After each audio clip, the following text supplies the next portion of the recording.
So Ready to go? Ready to go. Okay. I'm ready for questions. Arlene, since I was last here, I saw some videos that you showed last time that were amazing. And I was just wondering, is there anything new that's come up? As far as video footage, no.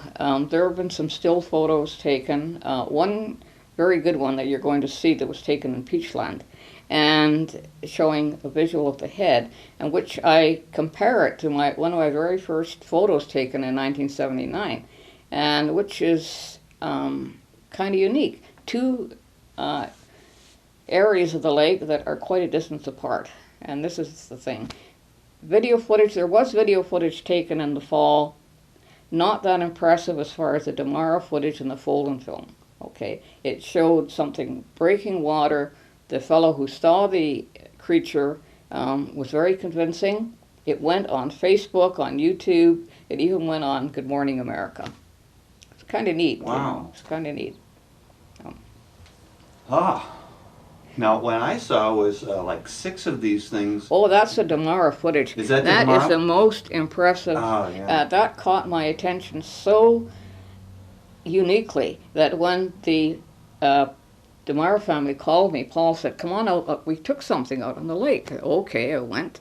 And they were focusing on the 6 or 7 little creatures that you see moving in a set direction.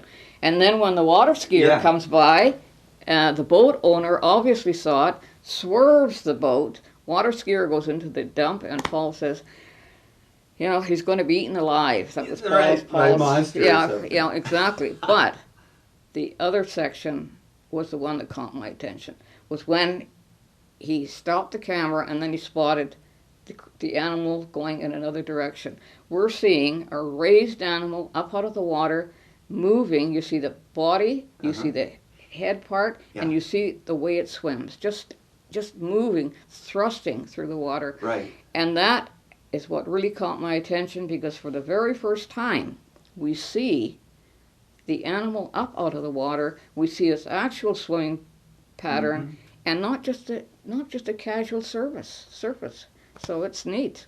Okay, I was here in '09. Yeah, right. So when was the film? Well, see, Demar 92. 92. 92. Yeah. Wow. Yeah. If you were to think about all of the, I've read your book. I don't want to ask any questions that are already answered in the book. As of today, what's the most convincing evidence that you've seen? If we're looking at the most convincing evidence, if we're looking at film footage, the fold-in film, mainly because of the frames that we've captured on the fold-in film. Okay, video footage would be the Demar footage. The actual sightings itself, or the actual photographic proof, would be the Zeiser photo that was taken in '95. And that shows a huge animal up out of the water. You can see its head, you can see its body, and you can see the appendages. And so convincing. And also witnesses, eyewitnesses. You can't discount the eyewitnesses. Are we talking hundreds? Thousands? Thousands. Let's go back to the early 1800s to the present time. Thus far, because of the flooding and the nature of the lake, no one's reported anything, and I expect something to happen. I expect something to happen in this heat with you being out there. Wish you luck. Yeah. What's it? Okay. What would you, huh? Go ahead, Pete. What would you think if they actually pulled one out of the lake, or at least pulled one up so that you could physically look at it and feel it? What would you think? What would I think? Yeah. It would How'd you probably feel? be, how would I feel? I would be very elated, but then very sad, because this animal could be injured or similar to the whales that surface, okay? We don't know how long this animal could remain on the surface, but at the same time, I think what we need, instead of having the animal up out of the water, we need a DNA test. We need to do something similar to what they're doing with the whales. They have that projectile type of needle that can go into the skin, come right out. Mm-hmm. You've got a DNA sample. You don't harm the animal. It carries them. I mean, there's no way that I'd like to see this happen. But what did happen a few years ago, it was actually 2 years ago, exactly June 15th, I was going out to an appointment. Phone rang and this fellow says, "Hello, are you Arlene Gaal?" "Yes." "I just found a carcass on the side of the lake." I said, "Okay." I says, "You're kidding." He says, "No, there's a carcass there, the skeleton of something that's washed up on shore, and I'm going to go trek in and I'm going to bring it back." I says, "You're serious?" "No."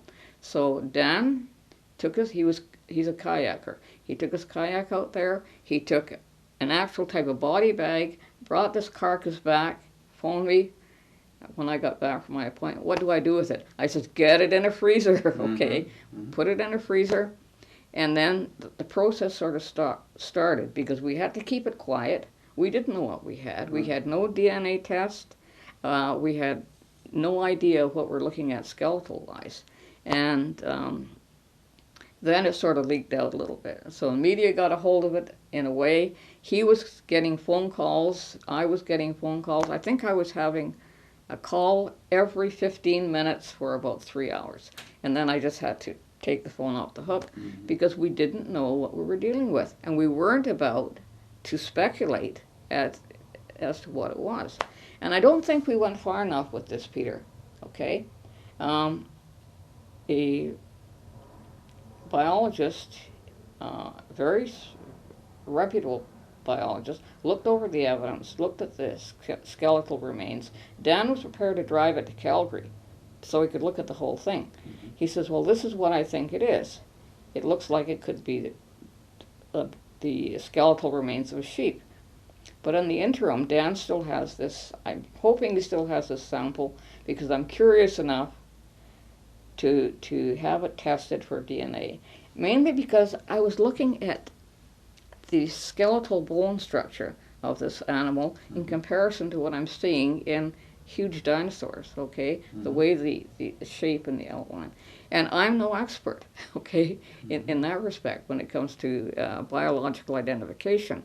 But I think it's probably important to go the complete distance in something like this. Very important, you know. So who has the remains now? Dan, I think still, hopefully he still has that sample and of the tissue, and which again we could possibly get a DNA.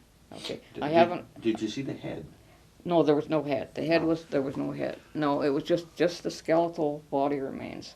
It looked like a possible appendage, but an appendage could have been a leg if that's what it was. I don't know, but that was exciting. You know, things like that. When you're investigating, like I've been over the years, your expectations are, wow, maybe finally we have something, have some proof, you know. And we did have in the 1960s when there was no DNA testing. Mother and son were in a boat in the Penticton area. They actually ran over. Oh yeah, the body, and there was an oozing of something. Wow, you know, I'd have been there with a little container and caught some of the oozing, and but at that time, DNA testing just wasn't there. Yeah, but that moved away. That was still alive, wasn't it? It moved away. It was still alive, and I'm not. You know, you wonder about the healing. Pattern, healing structure. You know. So. When we were here, I was excited because I thought I actually had on the north end. I had some footprints and got it in. Right, I remember that. Yeah. Beaver. Right. Exactly. And you were in a marshy area, in the Vernon area, so therefore, you know. Well. Yeah, exactly. You know, but it's still you still have this surge saying, "Wow, you know, maybe, just maybe, okay," and that maybe will come. You know. Yeah, with more, there seems like there are more people on the lake and more houses around the lake now than ever. We just went down as far as we could on Lakeshore Road. Right. Yeah. we have the idea that we'd like to go down to Rattlesnake Island. Now this is the thing, Rattlesnake Island, I think, as I recommended, the Rattlesnake Island area, Okanagan Lake Resort. If you can drive around West Side Road, okay, and go along the Okanagan Lake Resort, that would be an excellent area to go, because there was a sighting last July in that area, okay, and there were some photographs taken, and actually I've got them on my computer, but yeah. Shooting back across the lake toward Rattlesnake? You're going the opposite way. Okay. Okay, you're going to the north, because when you went to Vernon, if you went by boat, Right. you passed Okanagan Lake Resort. Oh, okay. Yeah, It's up in the north side. Yeah, on the north side. end. Yeah, And okay. I think years ago what caught my attention is that I had a call from a young fellow that was working there for the summer. And he called, I just saw a whale in the lake. I saw a huge whale out there. It surfaced. And I sort of thought, okay, well, where are you from? Oh, from Vancouver. So he was used to seeing whales surfacing. So he had a sighting, an obvious sighting on a very clear day. The lake was perfectly calm. It was beautiful like it is today. So things like this, again, you know, they stay with you, and they stay with me. When you think about the sightings, is there anything click? As you mentioned the temperature. The temperature's up now. Is that part of it? Oh, definitely. I would get up in the morning and I'd say, okay, what's the temperature today? I'd say, there's going to be a sighting today. And before the day was out, it would happen, okay? And because of the way with the flooding in the lake and all the debris, I'm hoping that something will surface for you. But it's quite possible in other areas of the lake it will, where there's not as much damage. Sure. So. My expectations are very, very, very low. But I wanted to talk to you. I want to talk to Raphael. I want to find out what's new. Yeah. That's why I'm here. He's here to video. I'm not a video. I don't know. Right. Oh, Raphael, he's, you know, just a great young man in my estimation. You know, he calls me once a week. We have a conversation at a conference, and he'll throw questions at me, and I'll throw questions back at him. In reference to his underwater investigations, and wow, he's got a long way to go. Yeah, but he's the next generation. Exactly, you've got it. You've got it. C is too. Right. Philip is. Right, exactly. I compete a bit. People have been coming to me of that age. Yes. And I feel that's my job now. You know, you've really. got it. You've got it. Exactly. I'm not going to be the one that really finds it. Really. Yeah. No, I encourage him, and he's done a lot of really acute underwater investigation. He's been in areas where no one has been, okay? And this is what's, you know, and he's ready to go. You know, he'll say, well, what do you think about this? Go ahead, go for it, see what happens. You've got your visual. You can capture it on a computer. It's there, you know, for as long as you make sure that you protect it. Okay, so you'd say Rattlesnake Island would be secondary to the resort. I'd say Rattlesnake Island would be priority, but Okanagan Lake Resort would be a good spot for this time of year. Okay, and I don't know why, but there's something in that area that attracts the animal, and there's something in the Peachland area, and I have an opinion, but whether it's just an opinion, about a year and a half ago, an elderly gentleman that had a sighting in the 70s. Or late 70s, and we visited his home at the time. He lives basically on a tributary that leads out of Okanagan Lake, right behind his house. And they had an experience at that time. But he's in his 90s, and he called me, and he said, wow. He says, you know, he says, that animal has surfaced again. I think it was Mr. Pierce, if I'm not mistaken. And I said, what do you mean? And it actually had a turtle in its mouth. Okay. Wow. Okay. There's a connection, possible connection. He said this animal does seem to eat like turtles and does eat them. Okay. Across from Rattlesnake Island or in that area, I believe there's a turtle pond. Okay. Directly across. So, you know, my mental connection is, does it? Yeah. Is it a foodstuff that... and that area is loaded with turtles in this one pond. So, Up in the north end, there's a kind of a quirky little pond on the north side, Right. on the west, and that looks like a turtle pond. Okay, that would be just southwest of Vernon, or just within that area where you were in the marsh It's area? it's in the northern lobe, and Vernon's over gotcha. here. Okay. And right here, there's a little Right. creek, but there's a little lake there Right, too. right. We can't, I mean, creeks and tributaries are areas where this animal can only go so far. Right. And depending on the depth, and depending on the size of the animal that we're dealing with. But if it has a favorite feeding area, you know, does it have a birthing area? Does it have an area where it goes to die? That's right. You know, there's all of these thoughts that, yeah, they keep percolating. They Yeah. keep percolating. Well, you've written about your estimations on the thing. Right now, what do you think the high and the low end? Do you think are they live births? Are they born like so, or what? Well, you know, that's a loaded question. My opinion is that it's a possibility of it being a live birth. Okay, I don't. You know, we're dealing. You can't say that we're dealing with the same animal that's been here, you know, for hundreds of years. But dinosaurs do live, you know, that great length of time. But they reproduce because you've had a sighting where you have 2 or 3 swimming together, large ones, various sizes, so they have to reproduce. To say that this is the actual way they do, we can't. It's Yeah. like a DNA test, okay? Yeah. We can't really say. But they have to reproduce, Mm-hmm. size-wise. So you're dealing with animals from 15 feet, 30 feet, 60 to 70 feet.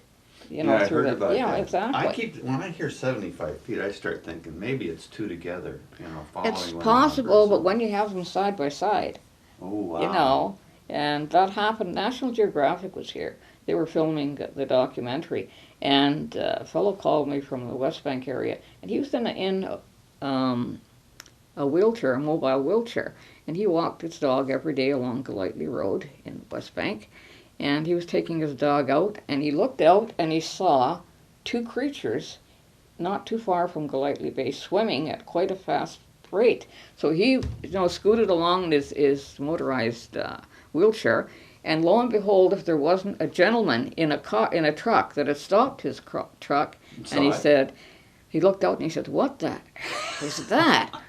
And so you had 2 independent witnesses seeing exactly the same thing. So that in itself, you know, I believe there were 2 because of the space between them and because of the way they were moving. Wow. Okay. I've been doing research on possible lake cryptids for quite some time, and one thing I've always been just a little bit discouraged about, particularly when I didn't really go to Loch Ness, but I've been reading on Loch Ness material, is immediate contradicting and conflicting stories. One side that believes in Nessie say it's a plesiosaur dinosaur, and they stick to that, and they say all the photographs are genuine, everything in there. On the other side, you have the skeptics, and you have them saying all they are fake, and there's kind of like a it's like a Well, this happens here. I mean, you have people who believe, who've seen it. You have people who disbelieve. The disbelievers will always be disbelievers, and there'll always be skeptics. But the proofs that we have, and you will see some of the evidence, Wayne, later today. You could take the animal up out of the water, put it on a table, and it can be staring them in the face, and they will explain it away as being something else. So, Yes. you know, so you have 2 sides. You go with your own belief structure, with your own investigations, and with the evidence that you have. Okay, yeah. Well, I already am convinced that the animals out there, even if we don't see it during the time we hear it, I'm not going to walk away and say, well, it doesn't exist. That'd be so foolish because the lake is so big and so deep. And you're just asking for a lot to expect it to pop up and say hello. And Right, right, Yeah. right, right. Well, the probability of something happening out there, it's very great. And, you're looking at the depth of the lake, you're looking at the length of the lake, and of course this animal could be anywhere. So, you just um, Yeah. go with your gut feeling. That's all. Okay. If you had a gut feeling, how many do you think are in the lake? How many do we think are? How many do you think we're guessing? I mean, there has to be a minimum population and a maximum population. Oh. That's like asking me how much salt is in a salt shaker, Uh-huh. almost. The same idea. 10?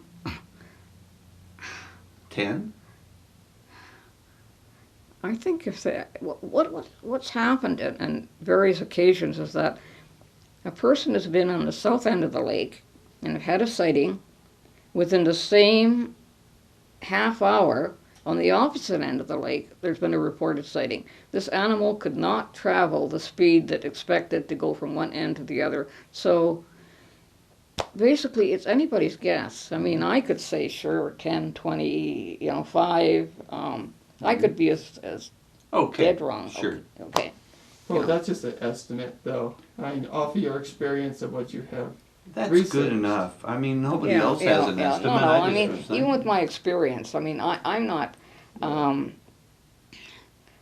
My experience is research. I gather data.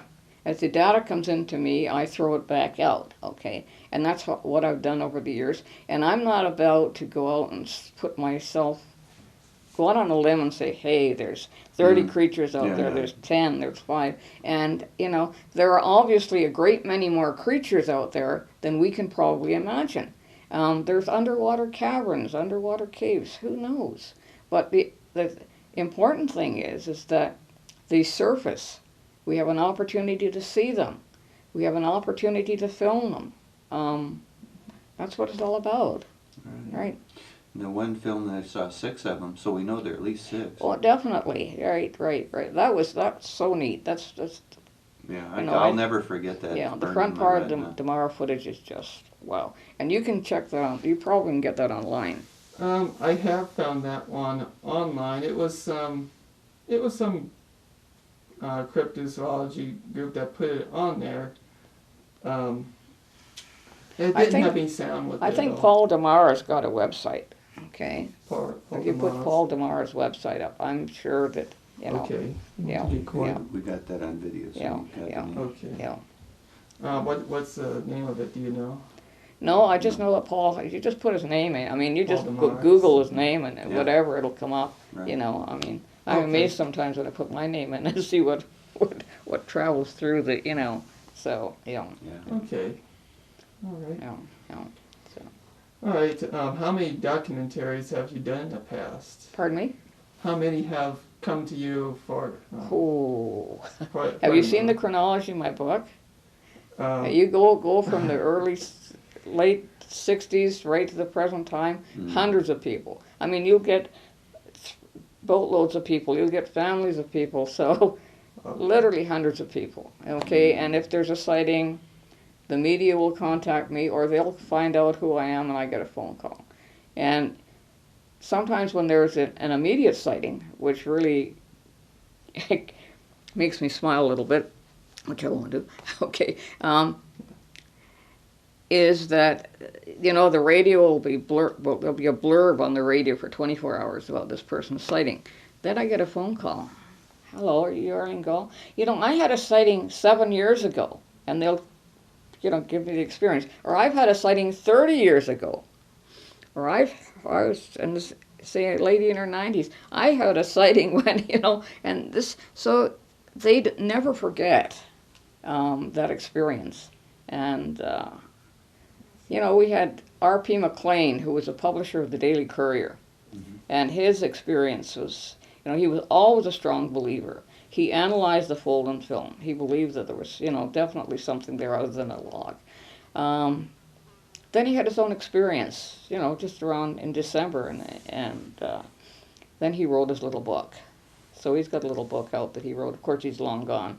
And I remember R.P. McLean, I used to, as I say, work for the Courier, and I was sort of like a really rookie reporter. Well, that's right. I remember. Yeah, and I was walking in, and he was walking out, and we had a chat, and he says, by the way, he says, where did you go to journalism school?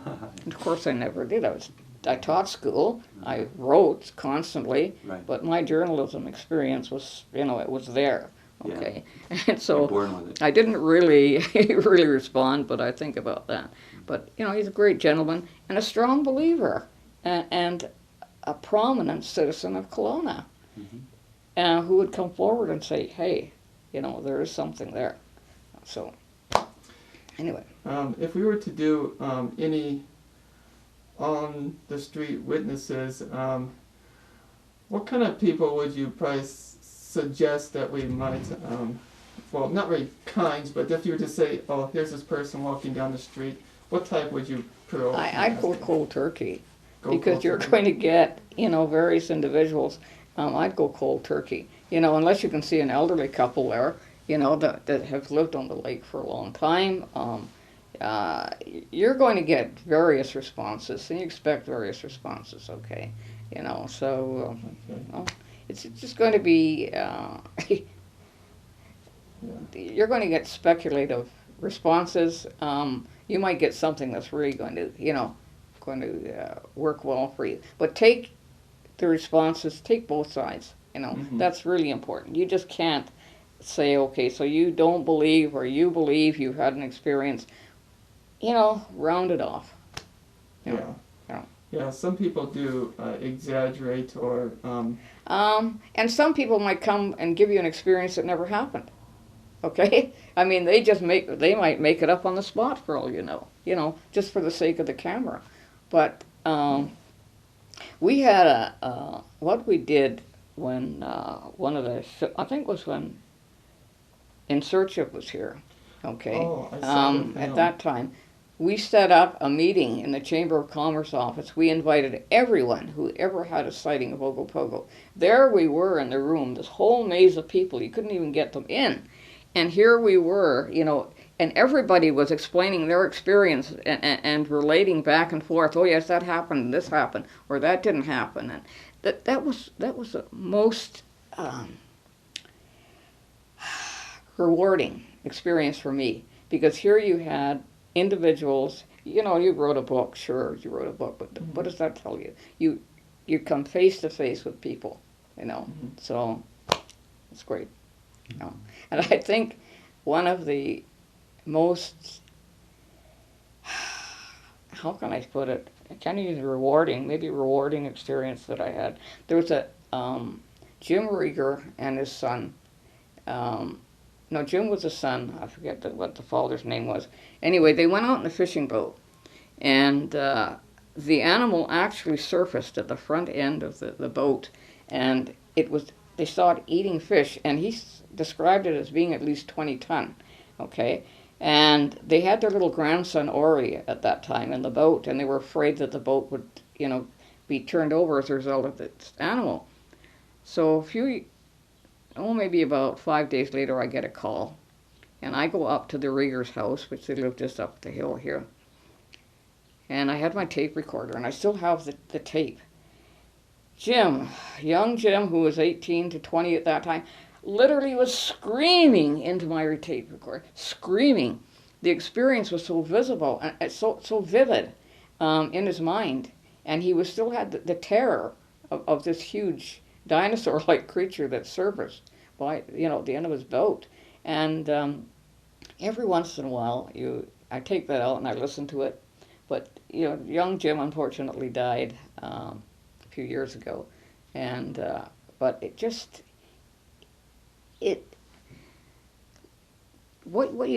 the excitement or the fear or the experience itself that comes out, and tape recorders, great. Yeah. So is this. We done? So is this a contraption?